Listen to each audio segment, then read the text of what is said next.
Ազգային ժողովի մեծարգո նախագահ, հարգելի գործընկերներ, ես պետք է խոսեի ավելի շատ Վահագն Ալեքսանյանին որպես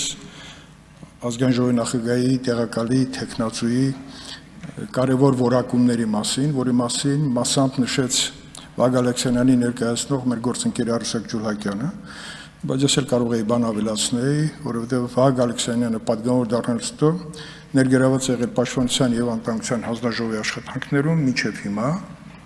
մինչև ամսի 2-ը, եւ եղել է ՆԱՏՕ-ի խորհրդարանական պատվիրակության անդամ, եւ մենք Արուսակ Ջուլհակյանի եւ Վահագն Ալեքսանյանի հետ բազմաթիվ ճանապարհ ենք անցել եւ այդ ճանապարհը մեզ ոչ միայն մտերմացրել է, այլ նաեւ մարդկային որակները ավելի ցայտունա դարձրել։ Ուստի ես ուզում եմ, պարոն Ալեքսանյան, ձեզ հաջողություն մաղթել, այսպես թե այնպես մենք ձեզ ընտրելու ենք, որովհետև դուք ներկայացնում եք նոր սերունդի քաղաքական գործիչի կերպար, ինչպես նաև մեր մյուս գործընկերները երիտասարդ, որոնք վերևում են, եւ դա սերնդափոխություն է, ուզենք թե չուզենք։ Ընդդիմությունը ցանկանա, չցանկանա, եւ մեր սերունդը ողջունելով դա ամեն ինչ անելու է, որպեսզի դուք ոչ միայն հաջողեք, այլ ավելի բարձրացնեք մեր քաղաքական օրակարգը մեր երկրի համար։ Բայց այդքանով կավարտեմ, որովհետև ես այսքանը պետք է կամ չխոսեի, կամ խոսեի, որովհետև ասելիք այդտեղ չէր։ Բայց երեք ես նկատեցի, որ քաղաքական համար 1 ամբիոնի մոտ հայտնվեց Ռոբերտ Քոչարյանի որդին Լևոն Քոչարյանը եւ ոչ ավել ոչ պակաս մարտի 1-ի համար մեղադրեց Նիկոլ Փաշինյանին։ Դա շատ տարօրինակ էր այն առումով, որ մարտի 1-ին ես ենթադրում եմ, որ Լևոն Քոչարյանը առնվազն չի եղել 7 տարեկան, 20 տարին անցած, 21 կամ 22 տարեկան երիտասարդ տղա եղել նախագահի ընտանիքում շատ այսպես ներկայանալի դիրքում եւ ինքը ամեն ինչ պետք է տեղյակ լիներ թե ընտանիքում, թե փողոցում եւ ընդհանրապես տեղի ունեցող մարտի 1-յան դեպքերի հետ կապված։ Եթե նույնիսկ տեղյակ չեն եղել, այս տարիների ընթացքում իր ժանրի մեջ բացառիկ մի ֆիլմ է նկարահանվել Փաստավակ խմբի զեկույցի եւ նկարահանումների հիման վրա։ Դա կորսված գարունն է։ Եվ նա երկու մասից էր բաղկացած, հատկապես ուզում եմ շեշտեմ երկրորդ մասը, որտեղ Նիկոլ Փաշինյանը որպես ամբիոնը ղեկավարող քաղաքական գործիչ ասում էր ժողովուրդ վաղը գարնան առաջին օրն է։ Այդ օրը մեզ չտվեցին։ Առավոտը 6-ից հետո տեղի ունեցան գործողություններ բիրտ։ Եվ հետո դա որակեցին որպես քննչական գործողություն։ Մոռանում են, որ ըստ օրենքի քննչական գործողությունները պետք է տեղի ունենան ժամը 7-ից հետո կապած լուսաբացի հետ։ Հետո պարզվեց, որ այդ գործողությունները նկարահանել են եւ նկարահանողների ժամը ֆիքսված էր եւ այդտեղ առաջին խախտումներն էր, բայց որպեսզի դա կարողանան այսպես փաթեթավորեն, տեղի ունեցան խարդավանքների մի հսկա ծավալի գործողություններ։ Քանի որ ես փաստացի եղել եմ միջազգային մանդատով ստեղծված Փաստավակ խմբի ոչ միայն անդամ, այլ նաև ընդդիմության կողմից ներկայացված անդամ, ես եւ Տիկին Սաֆարյանը, եւ մենք մեր աշխատանքի արդյունքում ունենալով մեր հետևում քաղաքական այն մեծ համակարգը, որը ձևված է ընտրությունների հետ ընտրական process-ի ընթացքում, մենք կարողացանք իրացնել մի գործողություն, որը տևեց 7 ամիս եւ մենք ունեցանք 5 զեկույց։ Եվ հիմա միեդի որոշման մեջ արձանագրումներ կան 5 զեկույցներից։ Դրանք անշրջելի զեկույցներ են, որոնց մեջ ներառված են եղել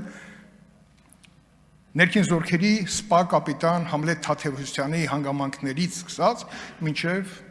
անօրինական զինված խմբավորումների ստեղծումը 0038 հրաման։ Հիմա եկեք հասկանանք ոնց է այդ դեպքերը տեղի ունեցել, որ կապվում է ուղիղ Ռոբերտ Քոչարյանի ոչ միայն կառավարման, այլ իր անձի հետ։ Ռոբերտ Քոչարյանը Մոսկվայից վերադառնալուց փետրվարի 23-ին առնչվում է մի իրողության հետ, որ մոտ է երկրի ներսում հեղափոխական իրավիճակի։ Հրավիրում է զինված ուժերի ղեկավար կազմին, որ ինչի մասնակցի միայն Մանվել Գրիգորյանը, եւ այնտեղ բոլորին այսպես իր ոճով թափ է տալիս եւ տեղնադնում ասում է, որ գնացեք եւ այլևս ձեզ չտեսնեմ, չգիտեմ, երկապահի կառուցում, եւ նրանք բոլորը երկապահի անդամներ են եղել։ Ինչպես նաև մեր գործընկեր Սասուն Միքայելյանը, որը նաև պատգամավոր էր, որին նաև բռնեցին հենց այստեղ, ազգային ժողովի որոշման արդյունքում։ Եվ դրանից հետո ծնվում է 0038 հրամանը խիստ գաղտնի, որը Փաստավակ խմբի ձեռքին հայտնվելուց պարզ դարձավ, որ այդ խորհրդակցության արդյունքում զինված ուժերը ստացել են առաջադրանք։ Մարտի 1-ին ինչով պետք է զբաղվեն։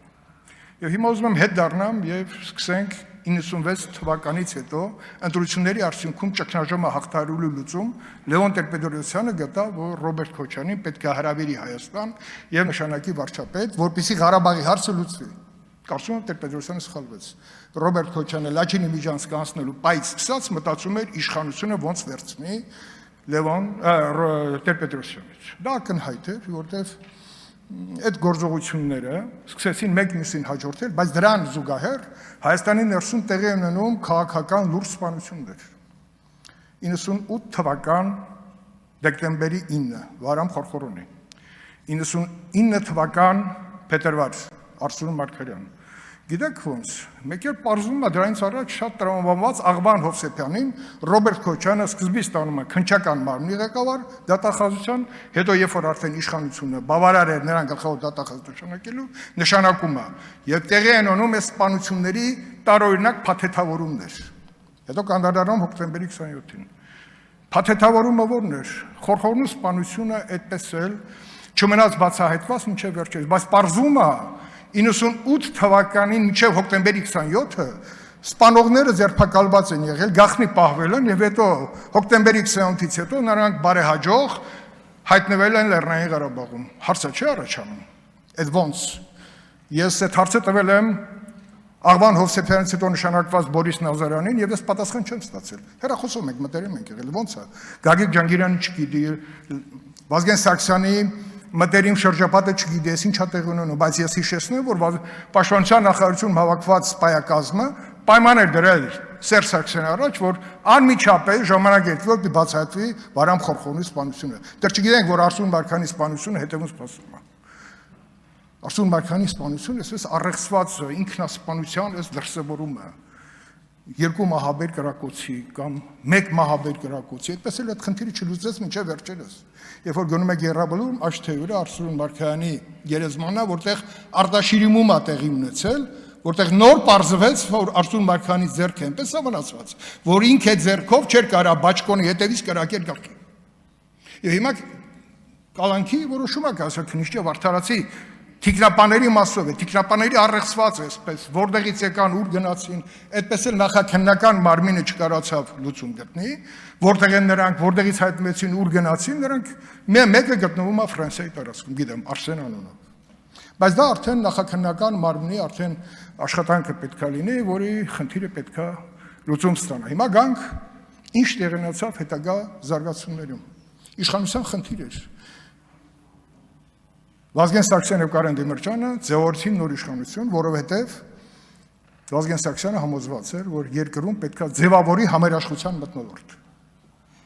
Եվ դրա համար էր, որ Դաշնակցության ներկայացուցիչ Վահան Հովհաննիսյանը նշանակվեց Պաշտպանության եւ Անվտանգության հանձնաժողովի նախագահ։ Հիշեցնեմ, դա այդպեսի պահել է եղել։ Եվ խնդիրը մեր երկրում այդ մթնոլորտը պետք է ձևավորել մեր երկրի անվտանգային միջավայրը ուժեղացնելու եւ ուժեղ պահելու համար։ Ինչ տեղի ունեցավ։ Տեղի ունեցավ հոկտեմբերի 27։ Եվ բոլորը, որով հարստացել են, ինչի մասին խոսում են մանկապարտեզներ, ֆլան, տեղի ունեցել միայն հոկտեմբերի 27-ից հետո։ Ունեցվածքի բաժանում, մանկապարտեզների սեփականաշնորհում, իրար հրմշտոց, բայց չէ՞ որ Ռոբերտ Քոչարյանին հրավիրել Տեր-Պետրոսյանը, որպեսզի լուծեր խաղաղության խնդիրը։ Խաղաղության խնդիրը չլուծեց, որովհետև խաղաղություն պետք չէր, իշխանություն էր պետք։ Այդ իշխանության խնդիրը լուծվեց։ Հոկտեմբերի 27-ով սկսվեց եւ գնաց, հիմա հոկտեմբերի 27-ի կարևորագույն վկաներից մի քանիսը դեռ կան, բայց սկսվեց վկաների այսպես շքերթ մահվան, պատահական, մեկը մահանում Ամերիկայում Տիգրան Նազարյան, մյուսը բժշկուհին մահանում է, չգիտեմ որտեղ։ Եվ այսպես, մեկ ավտովթարից, այսպես, բայց ուր կորավ Ալի Քարոսյանը, ով աջակցեց ազգային անվտանգության ծառայության դերն ու նշանակությունը, որը պետք է լիներ։ Ուրա Տիգրան Ուզումյանը, դրանք կարևորագույն մարդիկ են, որոնք ազդել են քննության ընթացքի նրա շեղելու վրա։ Եվ դրա հիմնական ճարտարապետը եղել է Աղվան Հովսեփյանը, որը նաև ինչ որ պայից նորից դարձավ գլխավոր դատախազ, հետո դատախազության դռները պատճառելով հեռացավ, բայց մեկ այլ ազդեցությունը մինչև հիմա կարծում եմ դեռ գոյություն ունի, որը պետք է չեզոքացնել, բայց քննչական փաստավակ խմբի անդամներից երկուսը իշխանություններ, երկուսը ընդդիմությունը եւ մեկը մարդու իրավունքների պաշտպանը։ Համլետ Թաթևոսյանի զեկույցից հետո հասկացան, որ ոնց որ թե ընդդիմության ներկայացուցիչները հաջողել են։ Այդ զեկույցում ընդհանրապես պարզ դարձավ, որ Համլետ Թադևոսյանը չի մահացել ընդդիմադիրների կողմից շպրտած նռնակով։ Եվ փորձագետներին, եթե դուք նայեք Կորսված գարուն ֆիլմը, դուք տեսնեք նաև կինոյի հերոսը, որը ես եմ, իմ ձայնը, միշտ այդ հարցաքննություններին, բոլոր հրավիրվածների եւ այլն, կներեք մի վարքանից։ Եվ ուզում եմ ասեմ, որ իհարկե անպայման պետքա այս լուծումները գտնել եւ դրանով պայմանավորված, որ ես որոշումը կայացրել եմ իմ պատգամական հետագա գործողությունը իրականացնեմ պետայրական հանձնաժողովում, բայց մի բան էլ ասեմ, ես նաև համոզվեցի, որ Հայաստան խմբակցության փաստացի ղեկավարի տեղապահը ոչ թե Աննա Գրիգորյանն է, այլ Լևոն Քոչարյանն է, որովհետև ըստ էության ինքն է